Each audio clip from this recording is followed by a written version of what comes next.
Good evening. You're watching the news at 6 with me, Ishan Russell. The news at 6 is all about the day's biggest developing stories, and we'll be filling you in on them over the next half hour. But first, the headlines that we're tracking right now.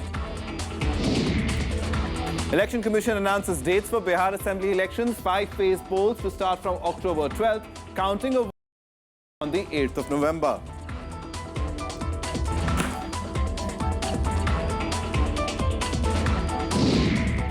Union Cabinet approved 6% DA hike for staff, gold monetization scheme, offshore wind energy policy, spectrum trading, among other decisions.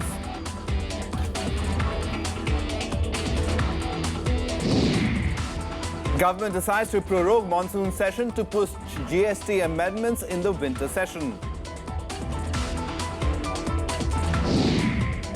High-powered delegation of Pakistani Rangers reaches Wagah border on way to New Delhi for DAGMO talks tomorrow. And the European Union looks for a speedy resolution to the migrant crisis. New plans include compulsory redistribution of 160,000 migrants.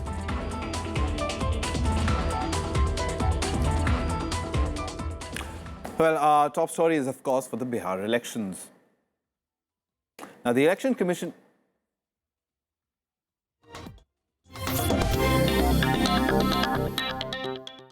the Election Commission has announced the dates for the forthcoming Bihar Assembly polls today, enforcing Model Code of Conduct with immediate effect.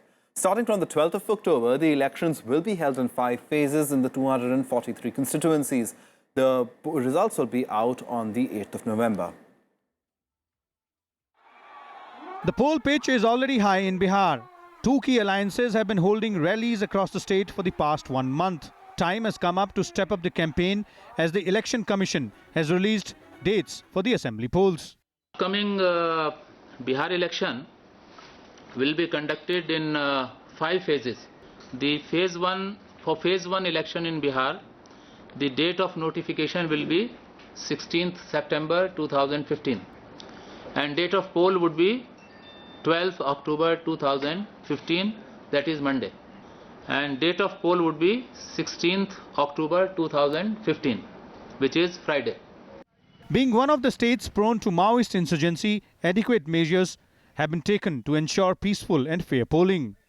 Out of 243 assembly constituencies, 47 assembly constituencies are affected by left-wing extremism, and 29 districts out of 38 districts are covered under this left-wing extremism.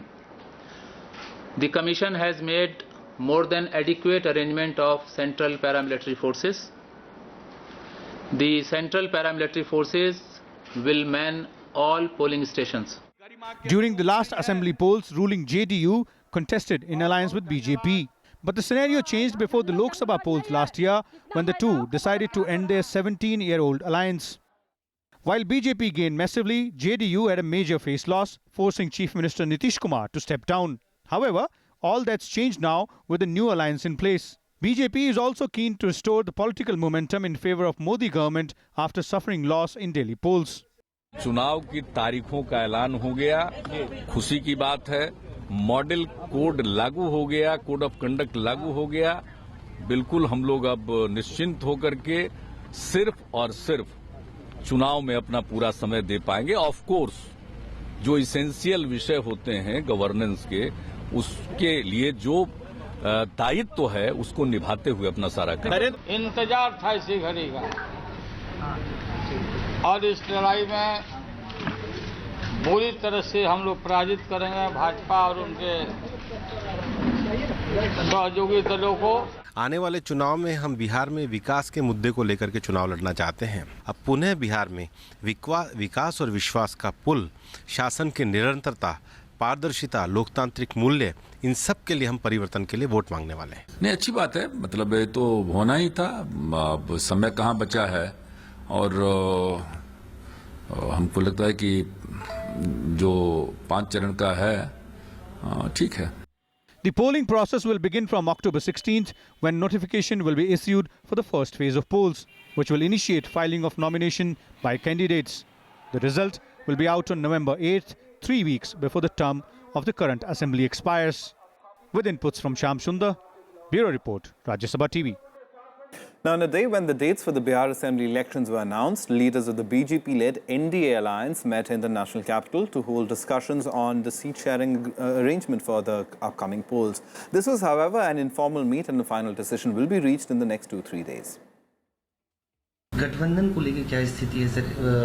कहा जा रहा है कि सीटों का तालमेल अभी तक हो जाएगा, बहुत जल्दी हो जाएगा, 2-3 दिन में हो जाएगा। कितनी सीटों पे लड़ेंगे मांझी जी? अभी पहले ही हम कह दें, कितनी सीटों कल फिर आवेंगे, कल बैठक होने वाली है, कल तय होगा। And let's go across to our correspondents. Sham Sundar is in the national capital tracking that big meeting of the NDA, and Arfa Khanam Sherwani, our correspondent, is in Patna getting us a grand sense assessment. Sham, I'll come to you first. Talking about the BJP and its preparedness and the big NDA meeting, of course, taking place. But in terms of the seat sharing, the arrangement, everything's still not finalized. And the BJP also going in with a lot of smaller parties like the RSP in the Bihar Assembly elections, which could prove to be quite critical for their fortunes. Well, Ishan, this is the most difficult task BJP has to face because now elections have been announced and the dates are out. So all the allies of BJP, they are desperate. They say because RJD and JDU, they have decided that they will contest 100 seats each. But BJP allies, they are asking BJP to announce seat shares. And the most difficult part of this this task is to handle Mr. Jitan Ram Manjhi. The way he criticized Mr. Ramvilas Paswan, he has made it very, very clear that BJP cannot take it for granted that Manjhi has no other alternative, but his options are not there to go out of NDA, because he has earlier also shown that he can, when he dished Mr. Nitish Kumar and he came out of Janata Dal United and formed his own party. Right. The way he criticized Mr. Paswan, so BJP has to be very, very careful when BJP is handling Mr. Jitan Ram Manjhi. So today they had a meeting with Mr. Jitan Ram Manjhi and Upendra Kushwaha. They had meetings with Anant Kumar and Mr. Bhupendra Yadav of BJP. Right. But still, because according to our sources, BJP want to contest more than 150 seats. But allies are demanding more than 150 seats. So it is a very difficult task for BJP to finalize seat sharing. All right, as far as the seat sharing on the other side of the fence, that is concerned, that's been pretty much sorted out. Arfa Khanam Sherwani is our correspondent, and she's right now in Patna to get us a sense of what's happening on the ground. Arfa, finally the poll dates have been announced for the Bihar Assembly polls, and now we can expect a no-holds-barred contest, can't we?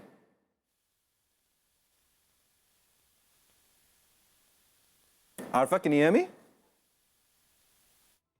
All right, we seem to have lost that link with Arfa, but we'll just try to establish that link. Meanwhile, Sham, I'll come back to you because you've also been tracking the story from the other perspective. As far as the other opposing side is concerned, that's Nitish Kumar, Lalu and the Congress, the Samajwadi Party has walked out. Now, how big of a dampener will that be? And given the fact that Samajwadi Party has following amongst the Muslims and the Yadavs, which are critical for the fortunes of both the RJD and the JDU in this assembly poll, how do you see things panning out? Well, Ishan, as far as Samajwadi Party is concerned, if Samajwadi Party was part of this grand alliance of JDU, RJD and Congress, so it would have been good for the perception, because election is also about perception, because perception works in election. But as far as mass base is concerned, and especially Muslim mass base, if you talk about in Bihar, Rashtriya Janata Dal, Mr. Lalu Prasad Yadav is unchallenged leader for very long after after the end of Congress dominance in Bihar. Lalu Prasad Yadav is unchallenged leader for Muslims in Bihar, and we have seen that even in Lok Sabha elections, of course, Muslims voted for Mr. Nitish Kumar on the issue of when he gave the slogan of governance and development. But we have seen that in Bihar, more than Samajwadi Party's presence is very symbolic and in certain pockets. So as that area is concerned, it is not worrisome for Janata Dal United or RJD. All right, let's quickly go across to Patna to Arfa also. Arfa, as far as the mood is concerned, what's the mood now in the state? The poll bugle has been sounded, and we can expect a no-holds-barred contest given the high stakes of the elections in Bihar. Yes, Ishan, in all likelihood, we will, Bihar will have a new assembly before Diwali, and this is yet to be seen whether it's going to be a cheerful Diwali for some and cheerless Diwali for the others. So at one hand, you have the NDA, and the other hand, you have the so-called secular opponents. So I think the political environment is really charged over here. But then the unfortunate part is that the ground realities and the basic issues of the people are not being addressed, but it's only become politics and campaign of statements and counter statements. Imagine, this election campaign is just running around the economic package announced by Prime Minister, and then Nitish Kumar, the Chief Minister, had another package, to offer to counter Prime Minister's version. But then you can also see how OROP was delivered just before the Bihar elections were announced. We know there are not many ex-servicemen who come from Bihar, but at the same time, the BJP can say that if Prime Minister, he promises something, he actually delivers. So it becomes a big point for the spokespersons in the BJP. So you can very well say that how superficially the election campaign is running. But then this election is also going to have a lot of bearing on the national politics. It's just not about Bihar. It's not going to be limited just till Bihar, because even the winter session of the parliament is also going to be affected. Right. The government is also pushing for reforms. GST is there, and a lot of other reforms the government is pushing. So I think all of this is going to depend on how Bihar is going to perform for the BJP. Absolutely, indeed. Thanks for putting it into perspective for us, Arfa. And thanks very much, Sham, for coming in and updating us on as far as the moods in both the camps are concerned. So, Bihar election, the poll bugle has been sounded, and we'll be, of course, getting you special coverage of the Bihar elections every day in our special The Verdict.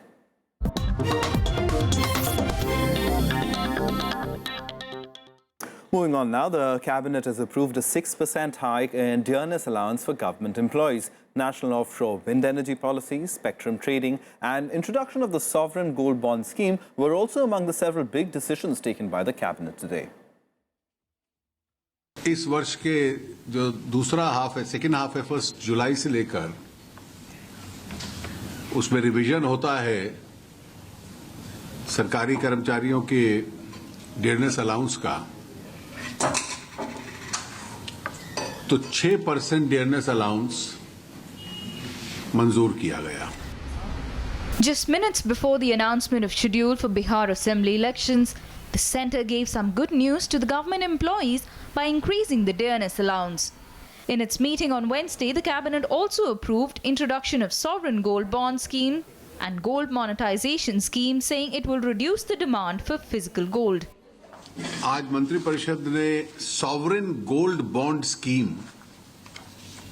को approve किया है. इसकी जो cell होगी वो केवल Indian entities तक होगी. एक व्यक्ति एक वर्ष में 500 ग्राम से अधिक नहीं ले सकता. इस बॉन्ड के ऊपर ब्याज भी होगा. There will be an interest on this bond. Coming close on the heels of spectrum sharing policy, Cabinet also gave its approval to spectrum trading in the telecom sector. Spectrum ownership Bharat सरकार की होती है. हम operators को auction में उसको right of use देते हैं. That right of use today he can trade with someone else fully between two service providers. दूसरी बात है कि इसके लिए कोई भारत सरकार से परमिशन लेने की जरूरत नहीं है. They have just to intimate 45 days in advance. Cabinet also gave its approval to National Offshore Wind Energy Policy, constitution of 21st Law Commission for a period of 3 years, and revised estimate for 4 laning of Udhampur, Ramban, Banihal section of National Highway. Up to 100% FDI under automatic route was also cleared by the cabinet in the activity of white label ATM operations. Vishal Daya's report for Rajya Sabha TV. Now, the government has decided to prorogue the monsoon session of Parliament, ruling out a special session to move the GST amendment bill in the upper house. The decision means that the key reform bill cannot be tabled before the winter session. The bill is likely for the government to roll out. Bill is, in fact, important for the government to roll out the new tax regime, which it planned to do from April next year. The government was keen on a special session, but opted against it as talks with the Congress did not yield results. However, Finance Minister Arun Jaitley assured that efforts to reach an agreement on the bill would continue. He blamed the Congress's attitude in the House behind the stalling of the bill. Congress party's anger seems to be both with the government and with the people of India. Their attitude is almost guided by a revenge against the people who reduced them to 44 seats.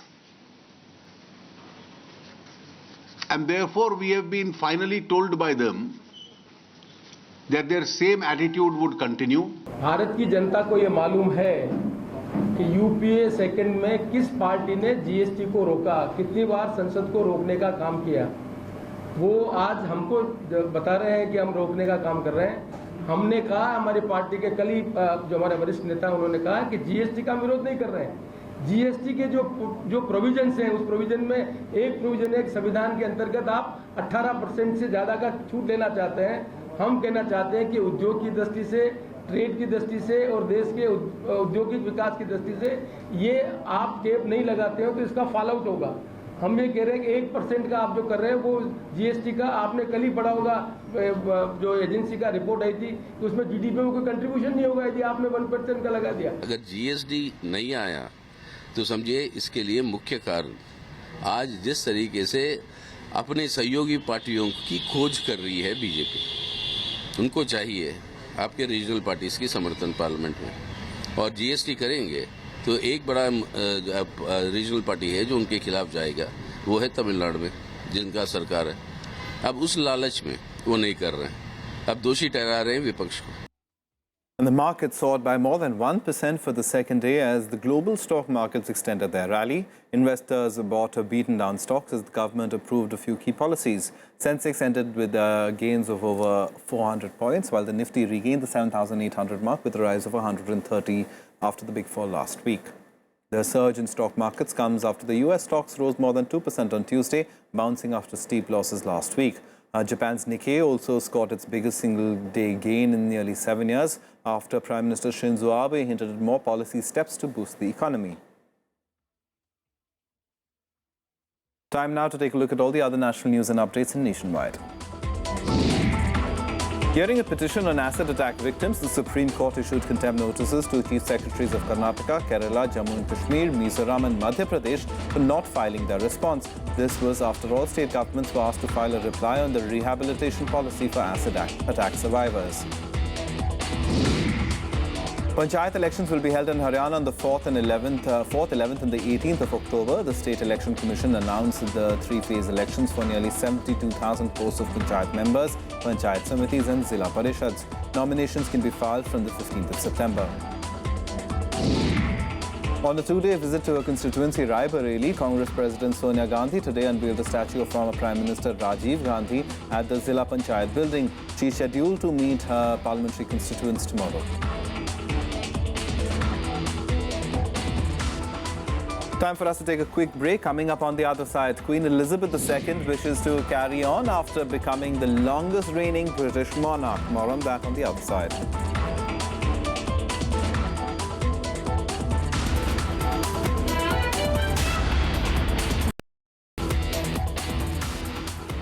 Coal and limestone mining has been happening, but there has been a ban by the National Green Tribunal. The entire region is in shambles. It's a question of political will, which is pending with Government of India. Your government has set in motion a word called provincialization of education, where government will be funding and managing everything. Do you think that will resolve the issue? The fund which is made available through various programs need to be passed on to the state governments. Why are youths taking to militancy? Access to sophisticated arms. Watch Chief Minister of Meghalaya, Mukul Sangma, articulate his views in To the Point on Rajya Sabha television.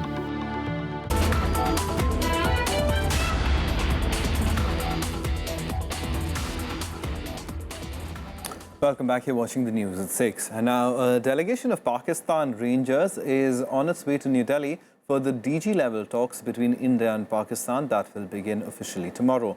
India is expected to flag the ceasefire violations and the cross-border infiltrations. A high-level delegation of 16 Pakistani Rangers was received at the Atari-Wagah border by senior BSF commanders. Rangers Director General Umar Farooq Burki is leading the Pakistani side that will start discussions on Thursday. बातचीत होनी है, बातचीत से ही हल होना है। तो मेरी रिक्वेस्ट है अथॉरिटी से कि बातचीत करें और कोई पुख्ता हल निकालें ताकि बॉर्डर पर शांति बनी रहे, यहाँ के लोग रसें बसें। It is the first interaction between the two nations after the failed NSA talks. Pakistan is still pressing for inclusion of Kashmir issue in the talks. This is a confidence-building steps. We are all hopeful for a better outcome of the talks. So let us hope that they will respond positively. We have already identified all those important points to be placed before the Pakistani counterparts. However, opposition parties remain skeptical and are questioning why the Modi government is acting under pressure from Pakistan. Prime Minister Narendra Modi must tell the country that on one hand, Pakistan at the level of their army chief, at the level of their defense minister, at the level of their national security advisor, is threatening India with war. On the other hand, his government is engaging in a negotiation at the level of the Director Generals of the Border Security Force. Why is this government talking to Pakistan? Border पे तो होता है, गोले बरसते हैं, तब भी बैठक होती है। ये कोई बैठक वैसी नहीं है, ये तो रेंजर्स और बीएसएफ की मीटिंग स्वतः होती है। पाकिस्तान अपनी हरकत से बाज आए, वो अगर हरकत से बाज नहीं आएगा तो जवाब मिलता है उनको। The two Director Generals will be talking after a gap of over 1.5 years. The last time they did so was in Lahore in December 2013. Bureau Report, Rajya Sabha TV. The European Union President called upon the entire bloc to be united to tackle the refugee crisis. In a speech in Strasbourg, Juncker called for compulsory redistribution of 160,000 migrants. The new plans will relocate 60% of those now in Italy, Greece and Hungary. The proposals will be discussed by EU ministers on the 14th of September in Brussels.